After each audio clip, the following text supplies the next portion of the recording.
Hello friends, तो आज हम बात करेंगे बीएससी एग्रीकल्चर फर्स्ट सेमेस्टर के एग्रोनॉमी के। तो एग्रोनॉमी जो है बीएससी एग्रीकल्चर फर्स्ट सेमेस्टर के एग्रोनॉमी सेशन को, तो सबसे पहले हम जानेंगे कि एग्रोनॉमी से पहले एग्रीकल्चर क्या है, एग्रीकल्चर के बारे में। तो एग्रीकल्चर जो है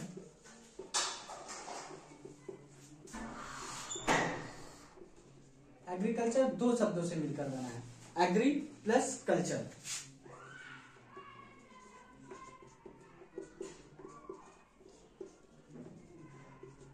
इसमें एग्री का मतलब है सॉइल एंड कल्चर का मतलब है कल्टीवेशन। अगर हिंदी में बात करें तो सॉइल को मृदा और कल्टीवेशन को कर्षण, या आम भाषा में जुताई कहते हैं।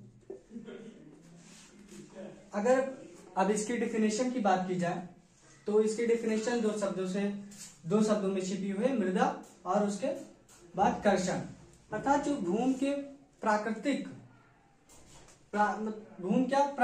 साधनों का इष्टतम प्रयोग करके। क्या है एग्रीकल्चर की परिभाषा की बात की जाए तो प्राकृतिक साधनों का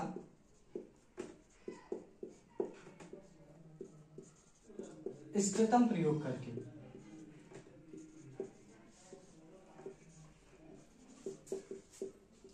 इष्टतम प्रयोग करके मानव की प्रारंभिक आवश्यकताओं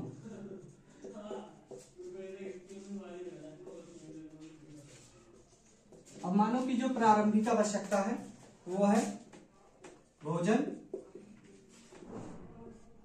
कपड़ा और ईंधन, क्योंकि इन तीनों के बिना कोई भी व्यक्ति, चाहे वो निर्धन हो या अमीर हो, नहीं रह सकता। प्राकृतिक साधनों का इष्टतम प्रयोग करके मानव की प्रारंभिक आवश्यकताओं भोजन, कपड़ा, ईंधन का उत्पादन ही कृषि कहलाता है, या की प्राप्ति या उत्पादन ही कृषि कहलाता है। कृषि कहलाता है। तो कृषि जो है एग्रीकल्चर जो हो जाएगा, एग्रीकल्चर प्राकृतिक साधनों का इष्टतम प्रयोग करके मानव की प्रारंभिक आवश्यकताओं भोजन, कपड़ा तथा ईंधन की प्राप्ति ही कृषि कहलाता है। अब बात की जाए इसके ब्रांच की, एग्रीकल्चर के ब्रांच की बात की जाए तो इसकी बहुत सारी ब्रांचेज हैं, लेकिन जो मेन ब्रांचेज हैं वो है एग्रोनॉमी,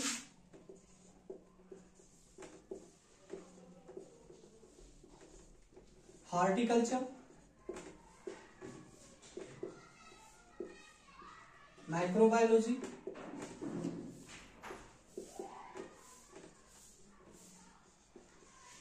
फॉरेस्ट्री और एनिमल हस्बेंड्री।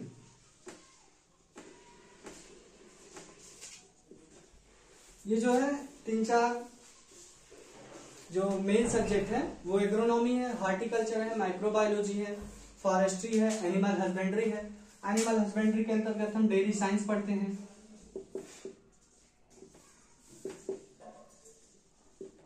डेयरी साइंस हो गया। हॉर्टिकल्चर के अंतर्गत हम पोमोलॉजी है, ओलेरिकल्चर है, फल है, सब्जी विज्ञान है, इन सब के बारे में अध्ययन करते हैं। माइक्रोबायोलॉजी के अंतर्गत सूक्ष्म जीवों का अध्ययन करते हैं। फॉरेस्ट्री में हम जंगली पौधों के बारे में जानकारी प्राप्त करते हैं। अब जो मेन सब्जेक्ट है जिसे हमें पढ़ना है वो है एग्रोनॉमी। तो एग्रोनॉमी जो है ये ग्रीक भाषा के दो शब्दों से मिलकर बनी हुई है। एग्रोनॉमी जो है वो ग्रीक लैंग्वेज के दो शब्दों से मिलकर बनी हुई है, एग्रो प्लस नॉमस। इसमें एग्रो का अर्थ हो गया फील्ड से फील्ड अर्थात वह क्षेत्र जहां हम कृषि करेंगे। ऑनोमस का अर्थ हो गया मैनेजमेंट। तो अगर परिभाषा की बात की जाए एग्रोनॉमी के, तो मृदा का अच्छी तरीके से प्रबंधन करके, अर्थात मृदा का जो फील्ड का है उसका अच्छी तरीके से मैनेजमेंट करके फसलों को उगाना एग्रोनॉमी कहलाएगा। अगर इसे इंग्लिश में कहा जाए तो एग्रोनॉमी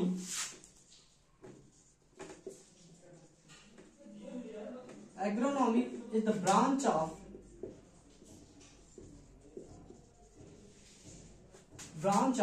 अभी हमने आगे डिस्कस किया कि एग्रीकल्चर की ब्रांचेस जो है एग्रोनॉमी इसमें आता है। तो agronomy is the branch of agriculture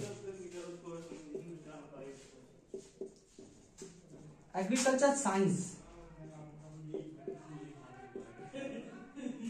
which deals with the study of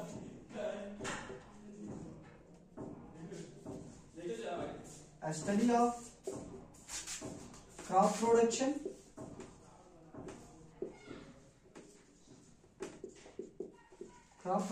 and field management।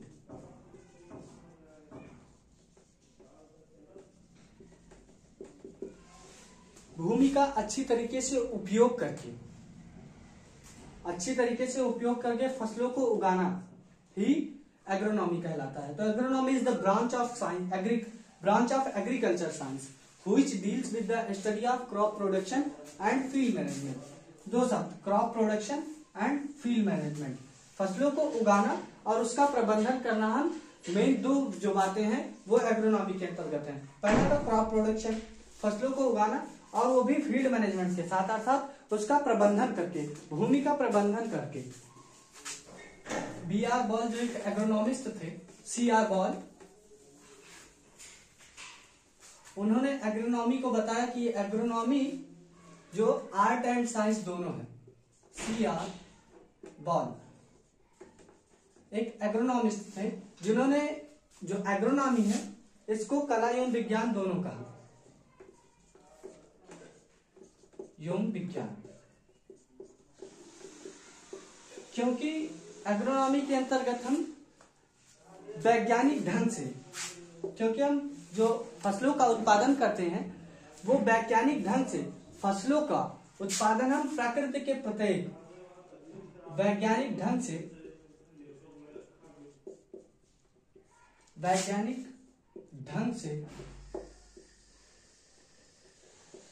प्रकृति के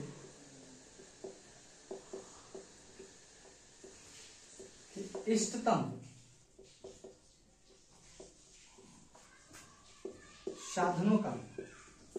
साधनों के प्रत्येक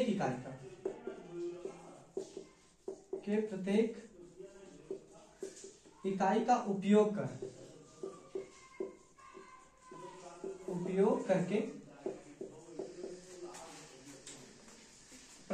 वैज्ञानिक ढंग से प्रकृति के इष्टतम साधनों के प्रत्येक इकाई का उपयोग करके फसलों को उगाना।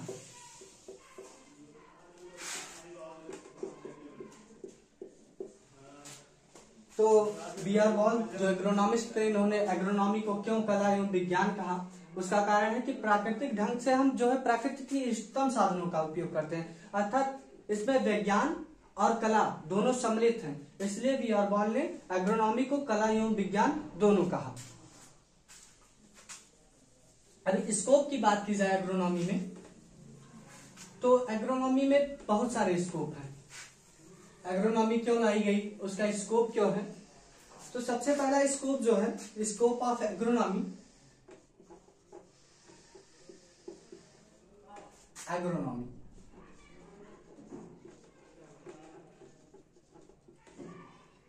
हमारी जनसंख्या तो तेजी से बढ़ती हुई जा रही है और बड़े बड़े मकान बन रहे हैं, लेकिन जो जमीन है वो सीमित है, अर्थात भूमि सीमित है और जनसंख्या धीरे धीरे बढ़ती हुई जा रही है, जिससे अन्न की समस्या उत्पन्न हो रही है, पशुओं के लिए चारे की समस्या उत्पन्न हो रही है, उद्योगों के लिए कच्चे माल की प्राप्ति नहीं हो पा रही है, अर्थात धीरे धीरे जनसंख्या कम होती जा रही, जनसंख्या बढ़ती जा रही है और भूमि कम होती जा रही है।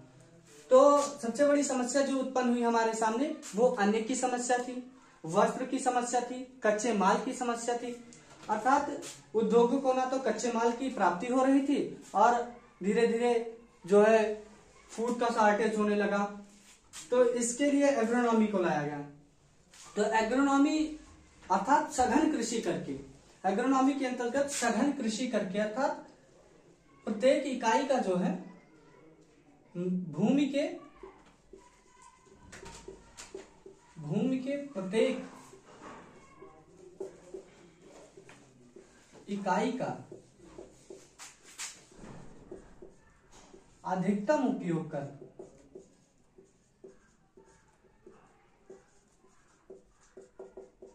करके फसल को उगाना। अब इसका क्या मतलब हो कि भूमि के अधिकतम इकाई, भूमि के प्रत्येक इकाई का अधिकतम उपयोग करके, अर्थात अगर बात की जाए हरित क्रांति से पहले की, तो हमारे देश में जो क्रॉप प्रोडक्टिविटी थी वो बहुत कम थी। हमारी फर्टिलिटी तो थी लेकिन क्रॉप प्रोडक्टिविटी कम थी, अर्थात जो फसल उत्पादन हो रहा था वो काफी कम था। हरित क्रांति के बाद हमारे पास इंप्रूवमेंट वैरायटियां आई, फर्टिलाइजर का उपयोग करने लगे, जिससे हमारे अन्न की समस्या धीरे धीरे समाप्त हुई। अर्थात हम ऐसे साधनों का उपयोग करेंगे, भूमि के प्रत्येक इकाई भूमि के उपयोग के साथ साथ हम उसमें फर्टिलाइजर का उपयोग करेंगे, उसमें इंप्रूवमेंट वैरायटी का उपयोग करेंगे, रेजिस्टेंस वैरायटी का उपयोग करेंगे, जिससे कि हमारे प्रत्येक इकाई क्षेत्रफल से अधिकतम उत्पादन प्राप्त किया जा सके। तो स्कोप की बात की जाए तो सबसे पहला स्कोप ये रहा अन्न की समस्या। अन्न की समस्या, जैसा कि हमने पहले ही बताया कि हमारी धीरे धीरे जनसंख्या जो है वो बढ़ती हुई जा रही है लेकिन भूमि कम होती जा रही है, जिससे अन्न की समस्या उत्पन्न, अर्थात एग्रोनॉमी का उपयोग करके अन्न की समस्याओं को धीरे धीरे दूर किया जा रहा है। अब उसके बाद दूसरी जो है वो वस्त्र की समस्या। वस्त्र की समस्या में जूट है, जूट, कपास, सनई आदि का उत्पादन कर जो है वस्त्र की समस्याओं को समाप्त किया जा रहा है। वस्त्र की समस्या, जनसंख्या बढ़ रही है जिससे वस्त्र की मांग भी धीरे धीरे बढ़ रही है, इसलिए जो है वस्त्र की समस्या उत्पन्न हो गई। एग्रोनॉमी के मदद से वस्त्र की समस्या जो है उसको दूर किया जा रहा है। कपास, सनई और जूट आदि का उत्पादन करके कच्चे माल के रूप में प्राप्त किया जाता है और फिर उसे औद्योगिक क्षेत्रों में बेचकर वस्त्र की समस्याओं को दूर किया जा रहा है। उसके बाद जो तीसरी समस्या है महत्वपूर्ण, वो है चारे की समस्या।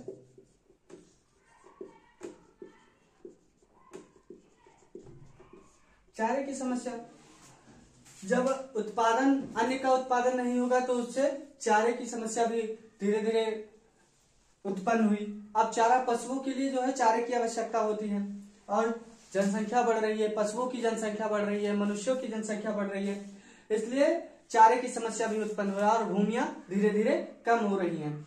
तो एक सघन क्षेत्र में, अर्थात मतलब कि जो है प्रकृति धीरे धीरे कम हो रही थी, भूमि कम हो रही है, तो हम भूमि का इष्टतम प्रयोग करके अर्थात सघन क्षेत्र में अधिकतम उत्पादन करके चारे की भी समस्या को समाप्त कर रहे हैं। उसके बाद चौथा जो है अंतरराष्ट्रीय व्यापार। अंतरराष्ट्रीय व्यापार, चाय,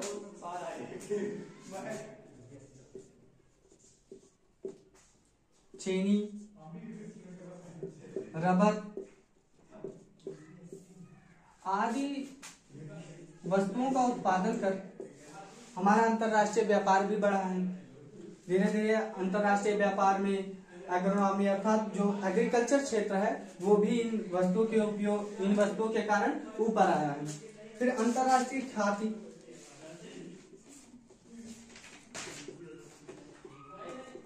अंतरराष्ट्रीय ख्याति अब इन वस्तुओं के जो है इन वस्तुओं का हम विदेश में व्यापार कर रहे हैं, तो इससे हमारी अंतर्राष्ट्रीय स्तर पर एक ख्याति भी फैली हुई है, अर्थात ख्याति भी बढ़ी है कि हम इन वस्तुओं का उत्पादन कर रहे हैं, जिससे हमारी अंतर्राष्ट्रीय स्तर पर एक जो है पोजीशन बनी हुई है। और जो लास्ट है वो है मृदा उर्वरकता में वृद्धि।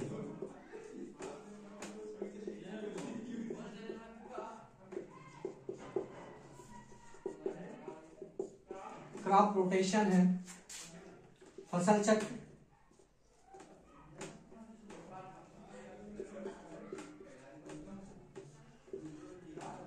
फसल चक्र को अपनाकर हरी खाद, सनई ढींचा की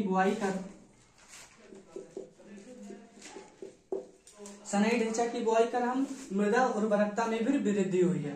अर्थात जब हम फसल चक्र को अपनाएंगे और उसके बाद सनई ढींचा, ग्वार या दलहनी फसलों के उत्पादन से मृदा में भी उर्वरकता आई है।